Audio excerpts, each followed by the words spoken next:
परशुराम जी का आगमन। राजा दशरथ ने राजकुमारों, उनकी पत्नियों, ऋषि महर्षियों, मंत्रियों एवं परिजनों के साथ अयोध्या के लिए प्रस्थान किया। प्रस्थान करते ही सभी ओर भयंकर शब्द करने वाले पक्षियों की आवाज़ें सुनाई देने लगीं। पृथ्वी पर विचरण करने वाले वन्य पशु उनकी बाईं ओर दौड़ने लगे। इस पर दशरथ ने वशिष्ठ जी से कहा, गुरुदेव, यह कैसी माया है जहाँ पक्षियों का भयंकर स्वर अप शकुन का सूचक है, वहीं मृगों का बाएं होकर जाना शुभ शकुन की सूचना देता है। दोनों प्रकार के शकुन एक साथ क्यों हो रहे हैं? महाराज दशरथ के इस प्रश्न के उत्तर में वशिष्ठ जी बोले, पक्षियों के भयंकर ध्वनि से ज्ञात होता है कि कोई भय उत्पन्न करने वाली घटना घटने वाली है, और मृग आदि पशुओं के इस प्रकार जाने से पता चलता है कि वह भयानक घटना सरलता से शांत हो जाएगी।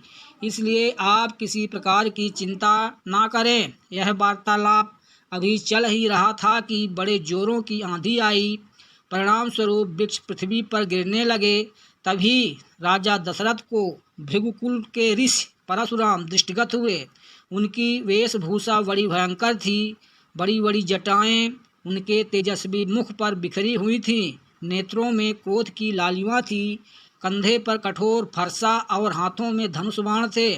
ऋषियों ने आगे बढ़कर उनका स्वागत किया और इस स्वागत को स्वीकार करने के उपरांत वे श्री रामचंद्र से बोले, दशरथ नंदन राम, हमें ज्ञात हुआ है कि तुम बड़े पराक्रमी हो और तुमने शिव जी के धनुष को भंग कर दिया है और इस प्रकार तुमने अपूर्व ख्याति प्राप्त की है।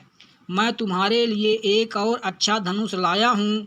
यह धनुष साधारण नहीं है, बल्कि जमदग्नि कुमार परशुराम का है। इस पर बाण चढ़ाकर तुम अपने शौर्य का परिचय दो। तुम्हारे बल और शौर्य को देखने के पश्चात मैं तुमसे द्वंद्व युद्ध करूँगा।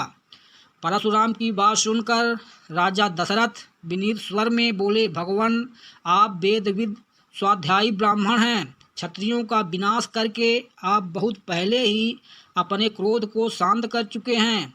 आपने इंद्र के समक्ष प्रतिज्ञा करके अस्त्र शस्त्र का परित्याग भी कर दिया है। इसलिए हे ऋषिराज, आप इन बालकों को अभयदान दीजिए।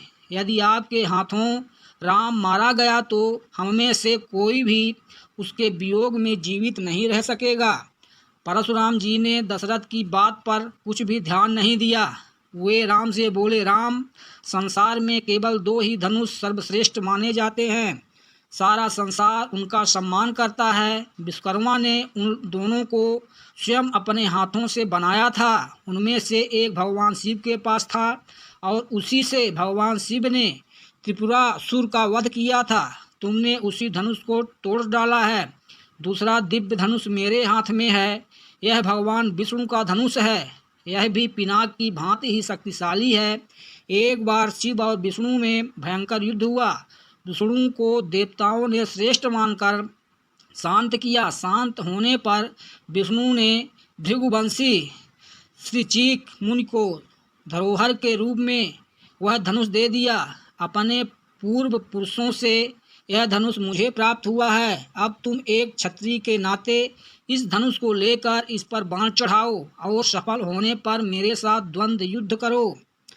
इस प्रकार से परशुराम के द्वारा बार बार ललकारे जाने पर रामचंद्र बोले, हे भार्गव, मैं ब्राह्मण समझकर आपका सम्मान कर रहा हूँ और आपके समक्ष कुछ विशेष बोल नहीं रहा हूँ, किंतु आप मेरी इस विनयशीलता को पराक्रमहीनता एवं कायरता समझ रहे हैं और मेरा तिरस्कार कर रहे हैं। लाइए, धनुष बाण मुझे दीजिए। यह कहकर उन्होंने परशुराम के हाथ से धनुष बाण ले लिए और धनुष पर बाण चढ़ाकर बोले, हे भृगुनंदन, ब्राह्मण होने के कारण आज मेरे पूज्य हैं, इसीलिए इस बाण को मैं आप पर नहीं छोड़ सकता, परंतु धनुष पर चढ़ने के बाद यह बाण कभी निष्फल नहीं जाता। इसका कहीं ना कहीं उपयोग करना अनिवार्य हो जाता है। इसलिए मैं इस बाण को छोड़कर आपकी शीघ्रतापूर्वक सर्वत्र आने जाने की शक्ति को नष्ट किए देता हूँ। श्री राम की बात सुनकर शक्तिहीन हो गए परशुराम जी विनय पूर्वक कहने लगे, बाण छोड़ने से पूर्व मेरी एक बात सुन लीजिए। क्षत्रियों को नष्ट करके मैंने यह भूमि कश्यप जी को दान में दी थी। उस समय उन्होंने मुझसे कहा था कि अब तुम्हें पृथ्वी पर नहीं रहना चाहिए, क्योंकि तुमने पृथ्वी का दान कर दिया है। तभी से मैं गुरुवर कश्यप जी की आज्ञा का पालन करता हुआ कभी भी रात्रि में पृथ्वी पर वास नहीं करता। अतः हे राम, कृपा करके मेरी गमन शक्ति को नष्ट मत करो। मैं मन के समान गति से महेंद्र पर्वत पर चला जाऊंगा। मुझे ज्ञात है कि इस बाण का प्रयोग निष्फल नहीं जाता, इसलिए आप इस बाण के द्वारा उन अनुपम लोकों को नष्ट कर दें जिन पर मैंने अपनी तपस्या से विजय प्राप्त की है।